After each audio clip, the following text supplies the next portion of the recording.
अच्छा छात्र, सबको शुभोदय। आज मैं भारत एक है के संदर्भ सहित व्याख्या और शॉर्ट क्वेश्चन लघु प्रश्न भी आपको बताऊंगी। कहते हैं पहले अगस्त मुनि ने विंध्याचल को पार करके दक्षिण के लोगों को अपना संदेश सुनाया। यह संदर्भ है। इस संदर्भ को हमें प्रस्तुत करना है तो इसे चार भागों में विभाजित करके इससे इसका जवाब हम लिख सकते हैं। वो है सामान्य संदर्भ। देखो, पहला ये प्रश्न है, संदर्भ है। कहते हैं पहले अगस्त ऋषि ने विंध्याचल को पार करके दक्षिण के लोगों को अपना संदेश सुनाया था। మొట్టమొదట ఈ యొక్క భారత భూభాగాన్ని మూడు భాగాలుగా విభజించడం జరిగింది. మరి అందులో హిమాలయాల నుండి వింధ్య పర్వతాల వరకు, తర్వాత వింధ్య నుండి కృష్ణ, కృష్ణ నుండి కుమారి అంతరిక్త, ఇది మనకు విభజించిన మూడు భాగాలు. ఈ మొట్టమొదట ఈ వింధ్య పర్వతాలను ఎవ్వరూ దాటి వింధ్య పర్వతాన్ని దాటితే దక్షిణ దేశం వైపు వస్తారన్నమాట. ఎవరు కూడా సాహసం చేయలేదు. మొట్టమొదట ఈ యొక్క अगस्त मुनि विंध्याचल को पार करके दक्षिण के लोगों को अपना संदेश सुनाने के लिए विंध्याचल को पार किया था। इसमें हमें इसे पहला सामान्य संदर्भ को लिखते समय हमें चार बातों में इस संदर्भ को बांटकर लिखने से आपको अच्छे अंक मिलेंगे। ये देखो, पहला सामान्य संदर्भ मैंने पहले ही बताई थी। सामान्य संदर्भ यह दिया गया संदर्भ किस पाठ से लिया गया है, उसके कवि और लेखक कौन है, उनकी रचनाएं क्या है, ये हमें सामान्य संदर्भ में लिखना चाहिए। ये देखो, ये दिया हुआ संदर्भ, यह वाक्य भारत एक है नामक निबंध से दिया गया है। इसके लेखक रामधारी सिंह दिनकर हैं। यह ఇవ్వబడిన సందర్భము భారత్ ఏకే అనే పాఠం నుండి గ్రహింపబడింది మరియు దీని యొక్క రచయిత లేఖక్ రామ్ధారి సింహ దినకర్ है। अच्छा, उसके बाद తర్వాత ఈ రామ్ధారి సింహ దినకర్ గురించి కొద్దిగా రెండు వాక్యాలు రాయాలి। అదేంటంటే, आप हिंदी काव्य के प्रगतिशील राष्ट्रीय कवि है। आप लेखक ही नहीं, रामधारी सिंह दिनकर गद्य रचनाएं नहीं, पद्य रचना भी की है, काव्य भी लिखे हैं। इसलिए इनको हिंदी काव्य को विकास करने का बहुत प्रयत्न किया है। यह प्रयत्न सफलीकृत हो गया। उसके ये तो राष्ट्रीय कवि है। राष्ट्रीय कवि का मतलब देशभक्त कवि। దేశం దేశం దేశం పట్ల అతనికున్న శ్రద్ధ, తర్వాత భక్తులు, ఇవన్నీ అతని యొక్క అతను చేసిన యోగదాన్ అంటే తన వంతు సహాయం అనేది చాలా చేయడం జరిగింది అన్నమాట. కాబట్టి ఆయన్ను రాష్ట్రీయ కవి అని అంటారు। हिंदी गद्य साहित्य के लिए भी आपका विशेष योगदान रहा है। అంతేకాకుండా ఈయన కేవలం కావ్యాలే రచించడం కాకుండా హిందీ గద్య సాహిత్యంలో గద్య రచనలను రాయడంలో కూడా ఈయనకి మంచి స్థానం ఉందన్నమాట।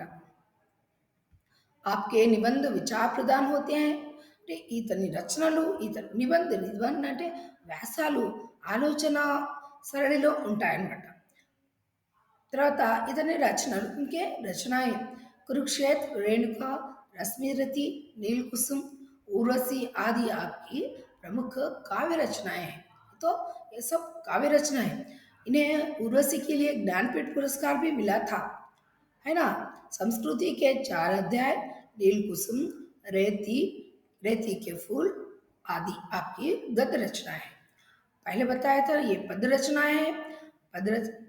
అంటే కావ్యాలు ఈ కురుక్షేత్ర, రేణుక, రశ్మిరథి, నీలకుసుమ్, ఊర్వశి మొదలుగనవి।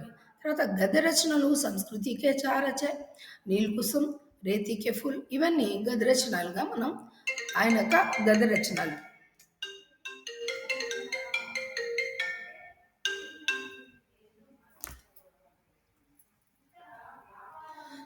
దేవేంద్ర, క్లాస్ స్టార్ట్ అయింది, వచ్చాయి।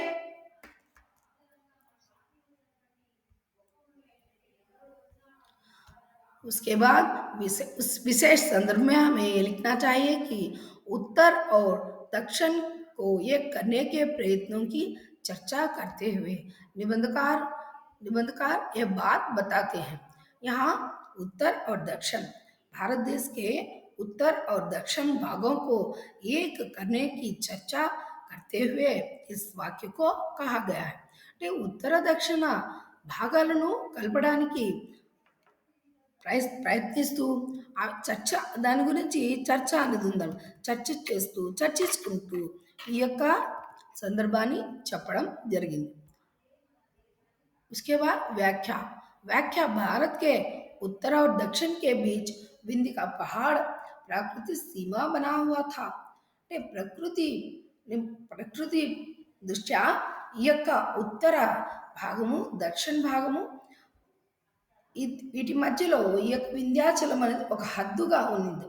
उत्तर भारत के अनेक राजाओं ने दक्षिण को जीत कर उस पर अपना अधिकार जमाने का प्रयत्न किया था। అంటే ఇక్కడ అనేక మంది రాజులు ఉత్తర దేశం నుండి ఈ యొక్క వింధ్యాచలాన్ని దాటి దక్షిణాన తన పరిపాలన చేయాలని అనుకున్నారు। ఆ యొక్క సందర్భంలో ఈ యొక్క రచయిత ఈ వింధ్యాచలం సీమగా ఉంది ఉత్తర దక్షిణ దేశాల మధ్య సీమలాగా ఉంది దాన్ని పూర్తిగా ఏకం చేయడానికి చర్చించుకుంటూ ఆ సందర్భంలో మన ఈ సందర్భం చెప్పారనమాట। यही कारण था कि जब भी कोई बलवान और दूरदर्शी राजा बारे में तो विशेषता नहीं बता दिनकर जी की सम्यक विचारधारा प्रकट होती है। అంటే దినకర్ గారి ఈ యొక్క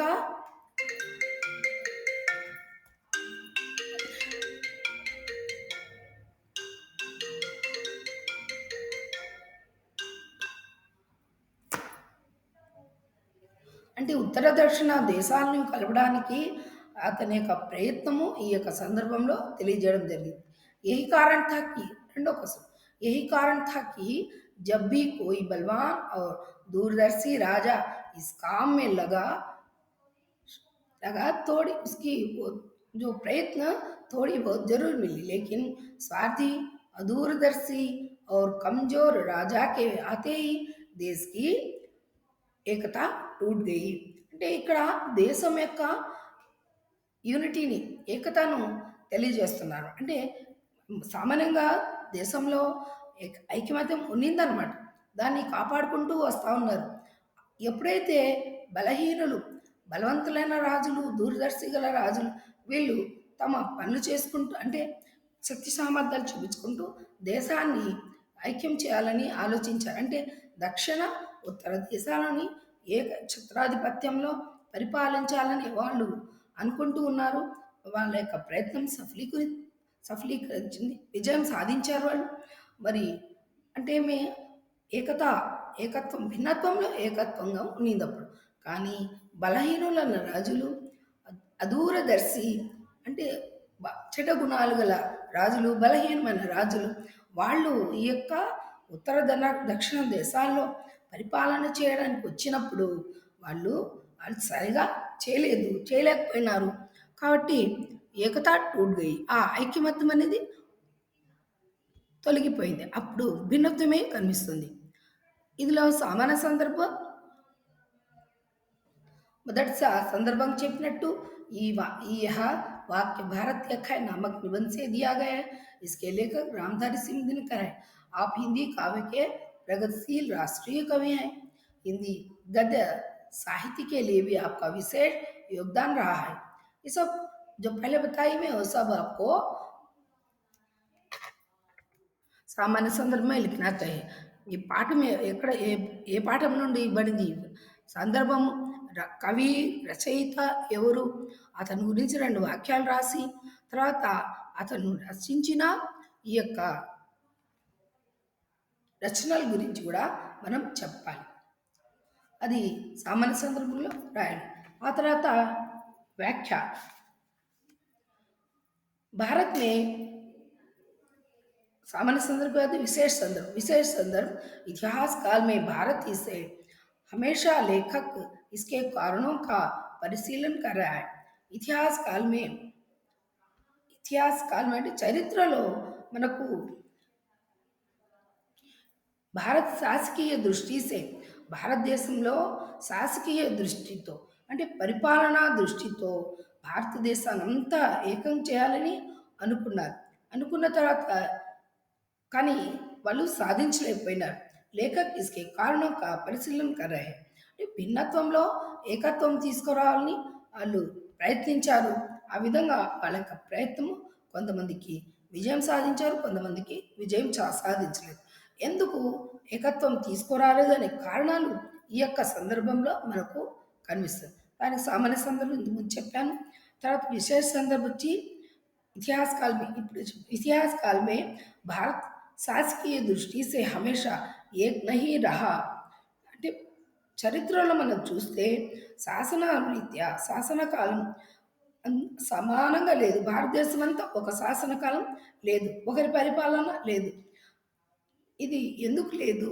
అనే విషయాన్ని ఈ సందర్భం ద్వారా మనకు చెప్తున్నారు వ్యాఖ్య భారత్ మే ప్రాకృతిక రూప్ సే వివిధత హై భారతదేశంలో ప్రకృతి పరంగా భిన్నత్వం ఉంది వింధ్య పహాడ్ భారత్ కే ఉత్తర్ और दक्षिण को अलग किए हुए हैं వింధ్య యొక్క వింధ్య పర్వతాలు ఉత్తర దక్షిణ దేశాలను ఇది ఏకం చేయలేదు అలగ్ కియే సపరేట్గా వేరు చేస్తుంది इसके लिए लोगों का आना जाना कष्टप्रद होता है అందువల్ల ఉత్తర దక్షిణ ప్రజలు ఒకరికొకరు కలుసుకోవడానికి రావడం పోవడం కష్టసాధ్యమైంది ఎందుకంటే వింధ్య పర్వతాలు అడ్డంగా ఉందన్నమాట इसलिए लोगों का आना जाना कष्टप्रद है परस्पर मिलाप के बिना विचारों का వినిమయ తో అసంభవ है అంటే ఇక్కడ మనం మనుషులు ఒకరిని పలకరించుకొని మాట్లాడుకుని మన భావాలను చెప్పుకుంటాం ఈ విధంగా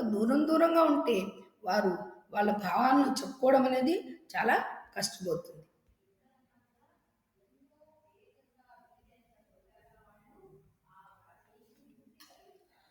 अच्छा उसके बाद और एक कारण है इसलिए लोग यह है लोग आपस में मिलना यह तो कष्ट है यह एक भिन्नता है परस्पर मिलाप के बिना विचारों का एक से आपस में मिलकर ही अपने विचारों को अपनी भावनाओं को పతా సక్తే అంటే ఇద్దరు కలిస్తేనే కదా వాళ్ళ మనసులో భావాలను చెప్పుకోగలరు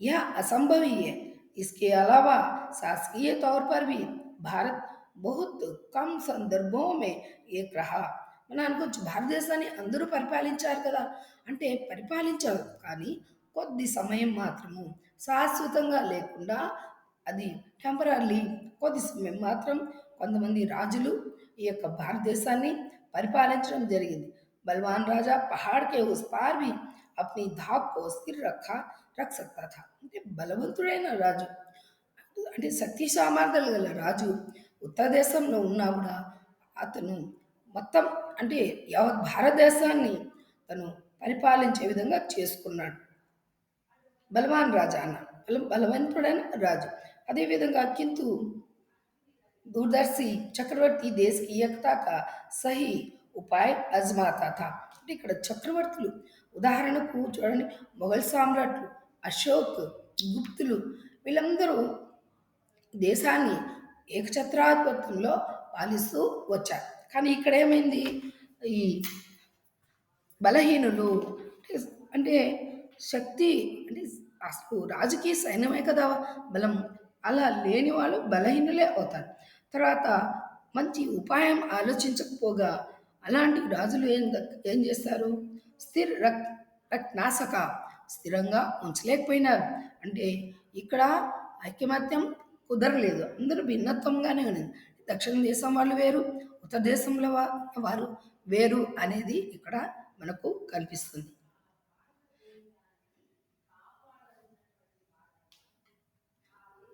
అంటే ఇక్కడ ఏం చెప్తున్నారంటే బలవంతుడైన రాజు అంటే ఒక చక్రవర్తి అనుకోండి ఆ తర్వాత ఆ చక్రవర్తి తర్వాత సింహాసనాన్ని అధిరోహించిన వాళ్ళ కొడుకు అదేవిధంగా ఉండాలని ఎక్కడ నియమం లేదు इसलिए कमजोर राजा के गद्दी पर चढ़ते ही दक्षिण उत्तर से अलग हो सकता है కాబట్టి బలహీనుడైన రాజు ఆ యొక్క గద్ది సింహాసనాన్ని అధిరోహించినప్పటికీ ఉన్నట్టుండి అతను పూర్తిగా ప్రజల్లో ఐకమత్యాన్ని తీసుకురాలేడు అని అంటారు.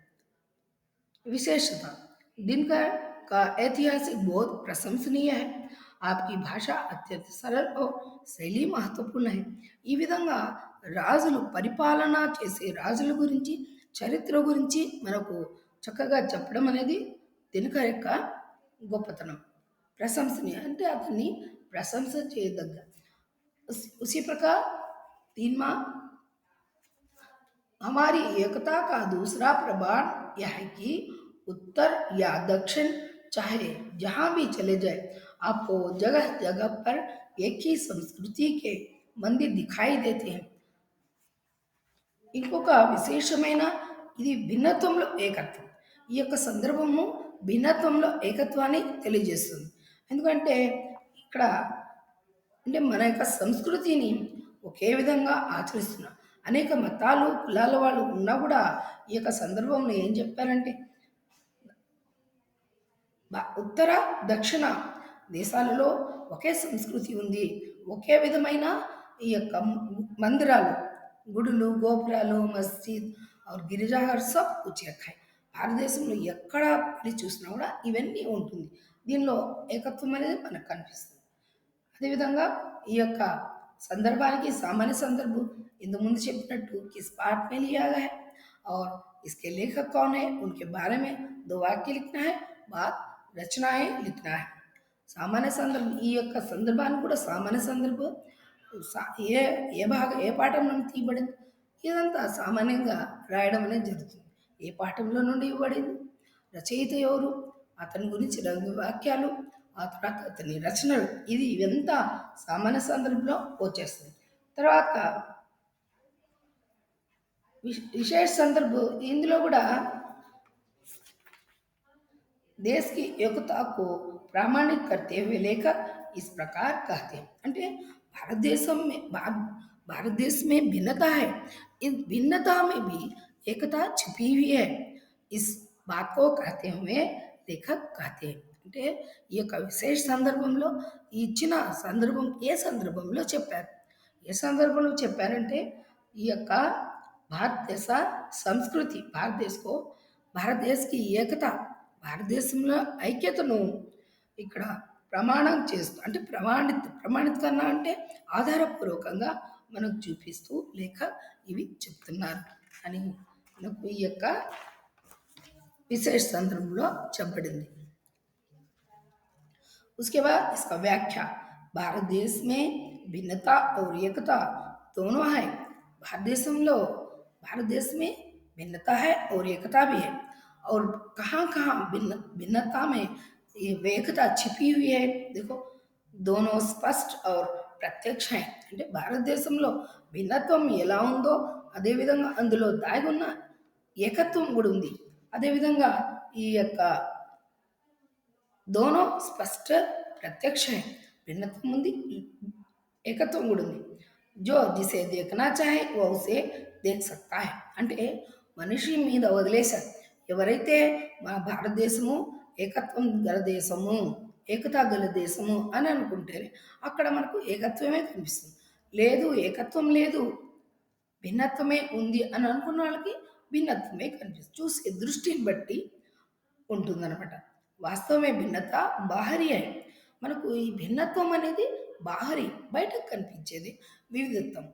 అంటే భిన్నత్వం ఒకసారి చూస్తే భారతదేశం మొత్తం చాలా భిన్నత్వం ఉంది, ఇది భిన్నత్వం గల దేశము అని అది బాహరి.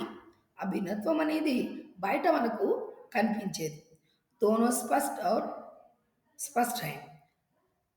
वास्तव में भिन्नता बाहरी है किंतु हिमालय से लेकर कुमारी अंतरीप तक एक ही प्रकार के विश्वास करने वाले लोग रहते हैं. కానీ ఈ యొక్క ఉత్తరం నుండి దక్షిణం వరకు హిమాలయాల నుండి ఈ యొక్క కన్యాకుమారి వరకు ఉన్న ప్రదేశాల్లో ఉన్న ప్రజలు వాళ్ళ యొక్క భావాలు ఒకే విశ్వాసాన్ని భావాలు అని ఒకే విధంగా ఉంటుంది. విశ్వాసం అంటే ఇప్పుడు మనకు దేవుళ్ళు ఉన్నారు. హిందువులు దేవతల్ని పూజిస్తారు. ఏది రామ, కృష్ణ ఇత్యాది సబ్ భగవాన్ హై. అంటే ఈ యొక్క హైందవులు అందరి దేవుళ్ళను పూజిస్తారు.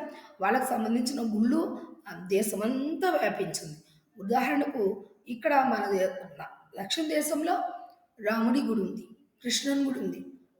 ఇదే విధంగా ఉత్తరప్రదేశ్లో వెళ్ళినా కూడా అక్కడ హిందువులు రామాలయాలు, విష్ణు ఆలయం ఈ విధంగా అక్కడ వాళ్ళు కూడా నిర్మిస్తారు. అంటే అర్థమేమి? దేశం మొత్తం ఒకే విశ్వాసం కలిగి ఉన్నారు. దేశమంతా ఒకే రకమైన నమ్మకం. ఆ నమ్మకం ఏంటంటే రాముడు దేవుడు, कृष्ण దేవుడు, शिव भगवान। इस प्रकार का विश्वास वाले लोग ही यहाँ रहते हैं।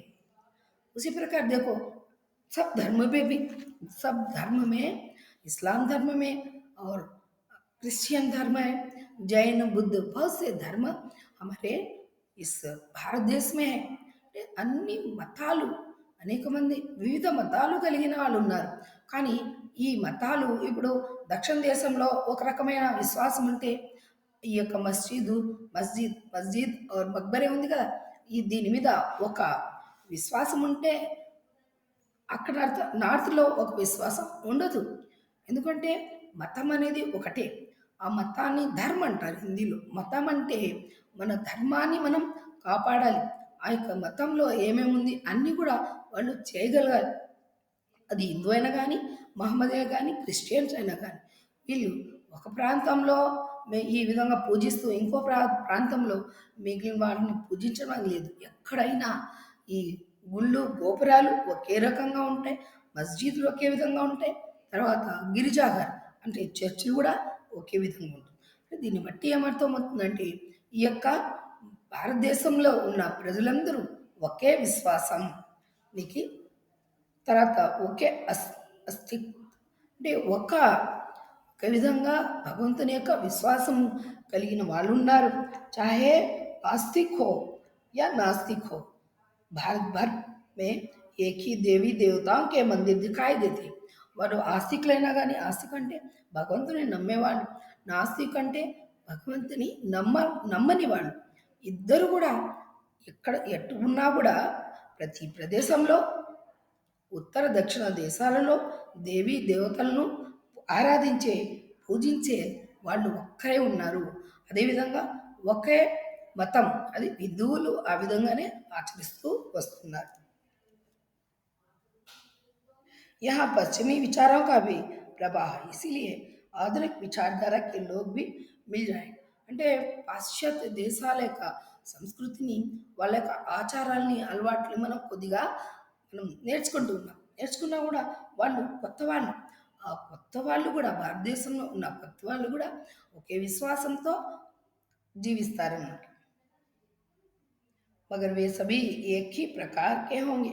इस प्रकार వాళ్ళందరూ ఆస్తికులైనా నాస్తికులైనా భగవంతుని పూజించినా పూజించకపోయినా అందరూ ఒకే విశ్వాసంతో ఉంటారు. इस प्रकार भारतीय के स्वभाव और जीवन दर्शन में एकता है. ఈ విధంగా భారతీయ జీవితము అంటే జీవన విధానము ఒకటే, కాకపోతే వాళ్ళకు వాతావరణ పరిస్థితి దృష్ట్యా మారుతుంది. జీవితము ఒకటే, ఒకే విధమైన వేదాంతం ఫిలాసఫీ కలిగి ఉంటారు. అంటే వాళ్ళు నేర్చుకున్నది, భారతీయ సంస్కృతిలో నేర్చుకున్నది తూచా తప్పకుండా వాళ్ళు పాటిస్తూ ఉంటారు. పాశ్చాత్య దేశాల యొక్క సంస్కృతిని నేర్చుకున్నప్పటికి కూడా మనము మన దేశ సంస్కృతిని వదిలిపెట్టలేము. यह देश की सच्ची एकता है. ఇదే దేశానికి, భారతదేశానికి నిజమైన ఐక్యత. अच्छा, लेखक की विशेष संदर्भ में विशेषता में लेखक की राष्ट्रीयता इन वाक्यों से स्पष्ट होती है. वे एक ఏకతావాది है. అంటే ఇక్కడ దినకర్ గారు విశేషతలు ఏం చెప్తున్నారంటే, విశేషతలు మనం ఏం రాయాలంటే లేఖక్ రచయిత యొక్క రాష్ట్రీయత, దేశ భక్తి, దేశం పట్ల అతని భక్తి మరియు ఇవి ఇక్కడ ప్రదర్శిస్తున్నారు. స్పష్టంగా మనకు తెలుస్తుంది. అంటే అర్థమేమి? ఒక రచయిత ఒక నిబంధ ఒక వ్యాసం గురించి రాయాలంటే అతని మనసులో ఉండాలి ముఖ్యంగా. కొంతమంది ఏం చెప్తారు, అన్ని పనులు చేయండి, చేయండి అని చెప్తూ, ఇది చేయండి, అది చేయండి, వద్దులేని లేండి అని. కానీ వాళ్ళు ఆచరిస్తూ మనకు చెప్తే అది నిజమైన దాంట్లో స్పష్టత అనే ఉంటుంది. ఇక్కడ ఇస్మే इनमें रामधारी सिंह दिनकर में एकतावादी यह రామధారి సింహ దినకర్ ఏకతావాది హై అంటే ఐకమత్యాన్ని కోరుకునేవారు. ఇది बस यहाँ तक संदर्भ सहित व्याख्या है। बाद में आपको मैं शॉर्ट क्वेश्चंस भी बता दूंगी। शॉर्ट क्वेश्चंस ये कंटेंट मेरे पास है, मैं बाद में आपके ग्रुप में रख दूंगी। कंटेंट मेरे पास है। देखो, भारत में विविधता किन किन बातों में दिखाई देती है।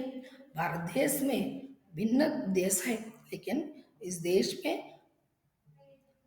एकता एकता विविधता किन किन बातों में दिखाई देती है। भिन्नता कहाँ है, उससे वह कहाँ कहाँ दिखाई देती है, ये प्रश्न है। निबंधकार दिनकर जी निबंध के आरंभ में विविधता के अनेक रूपों का एवं कारणों का उल्लेख किया था। पहले पहला में निबंधकार ने निबंध के आरंभ में भिन्नत्व कहाँ का है, विविधता कहाँ का है, हमें कुछ कारणों को बताया था। विविधता के मुख्य कारण भारत का भूभाग बहुत कम समय के लिए एक शासन के अंतर्गत रहा है। भिन्न భిన్నత అనేది ముందుంది. ఈ భిన్నత అనేది ఎక్కడెక్కడ ఉందని విషయాన్ని మనం చెప్తున్న సందర్భంలో లేఖ ఏం చెప్తున్నా అంటే ఈ భిన్నత్వం భిన్నత్వానికి ముఖ్య కారణం ఏంటంటే భారతదేశము ఈ యొక్క ఒక్కరి పరిపాలనలో అది ఉండలేదు, ఒక శాసనంలో ఉండలేదు. అది దక్షిణ దేశంలో వేరే పరిపాలన, ఉత్తర దేశంలో వేరే పరిపాలన. ఆ విధంగా వివిధత, ఈ కారణంగా ఇక్కడ వివిధత ఉంది, భిన్నత్వం ఉంది అని చెప్తున్నారు. తర్వాత ఇంకో भिन्नत्व विविधता के मुख्य कारण भारत का भूभाग कम समय के लिए एक शासन के अंतर्गत रहा। भारत की जलवायु भी इसके लिए अनुकूल नहीं थी। किस लिए भिन्नता है? भारत की जलवायु तो भिन्न है। उत्तर में एक जलवायु रहती है और दक्षिण में भी अलग रहती है। इस प्रकार अलग अलग जलवायु, अलग अलग वातावरण परिस्थितियों के कारण लोगों में भिन्नता ही दिखाई देती है। ఇప్పుడు ఈ యొక్క భిన్నత్వం అనేది ముఖ్యంగా ఎక్కడుందంటే, ఒకే రాజు ఈ దేశమంతా, భారతదేశమంతా ఒకే యొక్క ఆధీనంలో లేదు, వివిధ రాజులు వాళ్ళు పరిపాలిస్తున్నారు. దీనికి కారణం ఏంటంటే, కారణము మన భౌగోళిక పరిస్థితి, కారణం మన యొక్క ఈ యొక్క వాతావరణ పరిస్థితులు.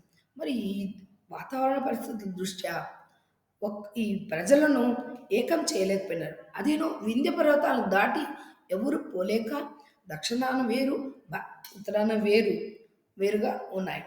జలవాయు एवं क्षेत्रीय सुविधा के विविधता का मूल कारण बनता है। అంటే ఈ యొక్క జలవాయు అంటే వాతావరణం అనేది ఒక వాతావరణం ఒక ప్రదేశంలో ఉంటే, క్షేత్రం అంటే ఒక స్థానంలో ఉంటే ఆ వాతావరణాన్ని బట్టి ప్రజల కార్యక్రమాలు అన్నీ ఉంటాయి.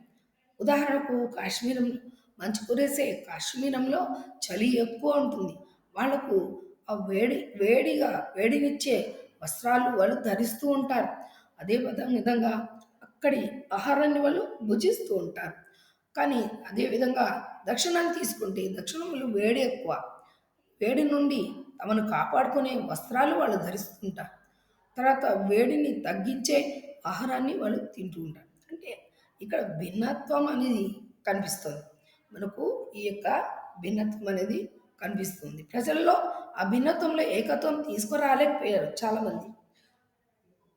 उनके अनुसार तीन भाग प्रकृति से बिल्कुल स्पष्ट है। ఈ విధంగా మనం ఈ యొక్క వాతావరణ దృష్ట్యా, ప్రకృతి దృష్ట్యా మనం మూడు భాగాలుగా స్పష్టం చేశారు. एक भाग हिमालय था, विंध्य के पर्वतों के बीच फैला हुआ था, हिमालय నుండి వింధ్య పర్వతాల మధ్య వ్యాపించి ఉంది.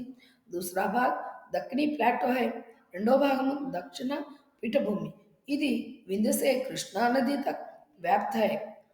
వింధ్య నుండి కృష్ణా నది వరకు వ్యాపించిన భాగాన్ని రెండో భాగంగా చెప్పారు. తీసరా భాగ్ కృష్ణా నది से కుమారి अंतरीप तक है. जो जो तीसरा भाग है అంటే కృష్ణా నది నుండి కన్యాకుమారి వరకు వ్యాపించిన భాగము మనం మూడో భాగంగా చెప్పచ్చు. ये तीन प्राकृतिक खंड भारतवर्ष के इतिहास के तीन క్రీడా స్థల్ है. ఈ విధంగా మనం మూడు భాగాలుగా విభజిస్తూ వస్తున్నాం కదా.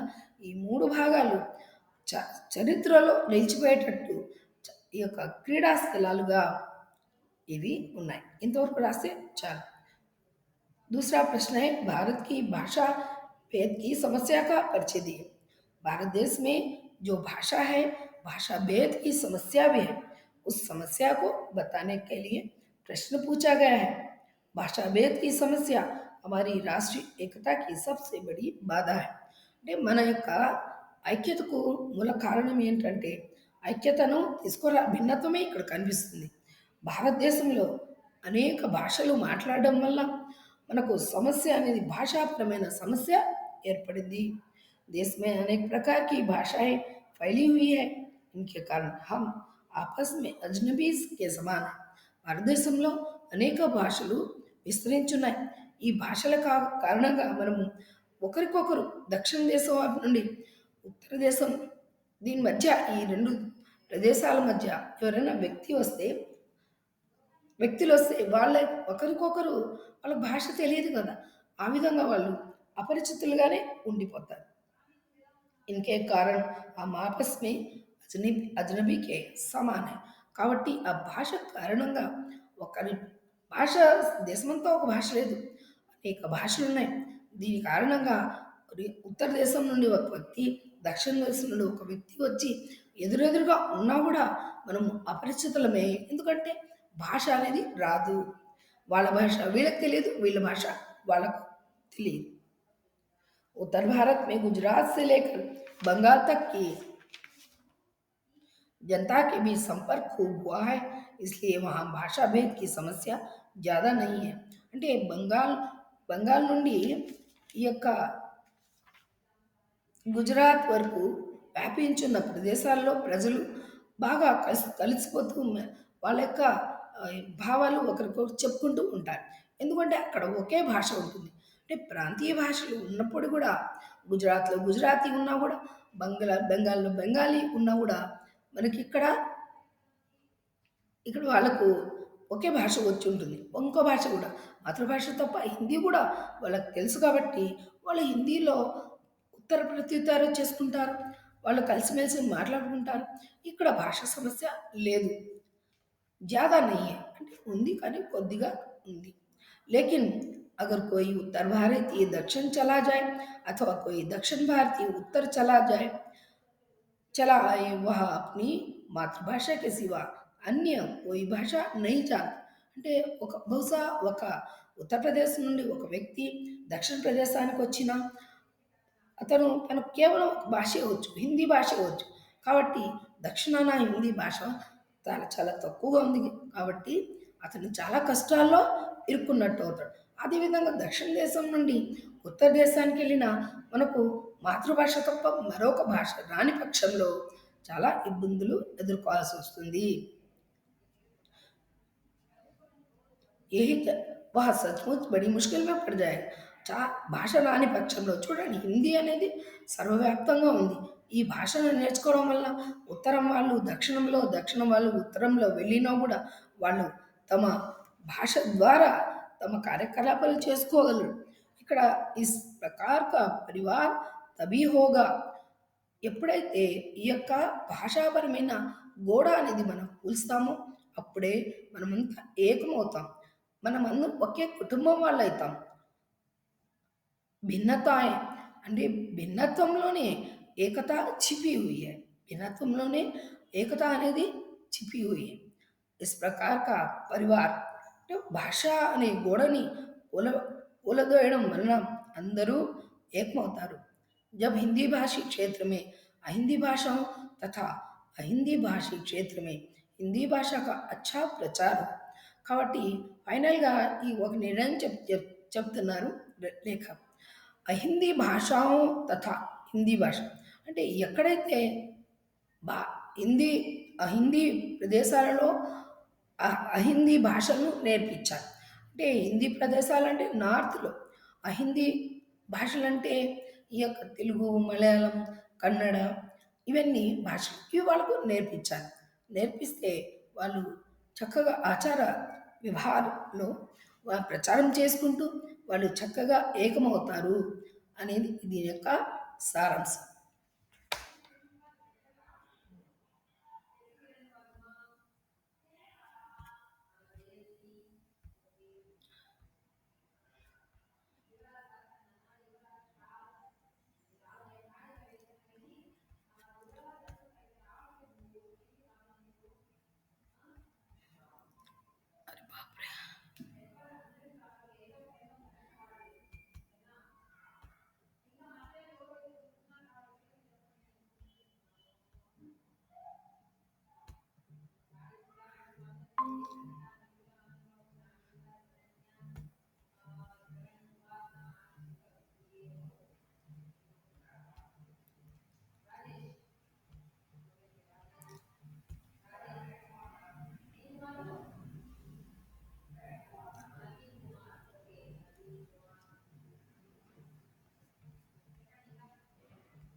మేడం నా వీడియో రాలా మేడం, వీడియో రాలేదు మేడం.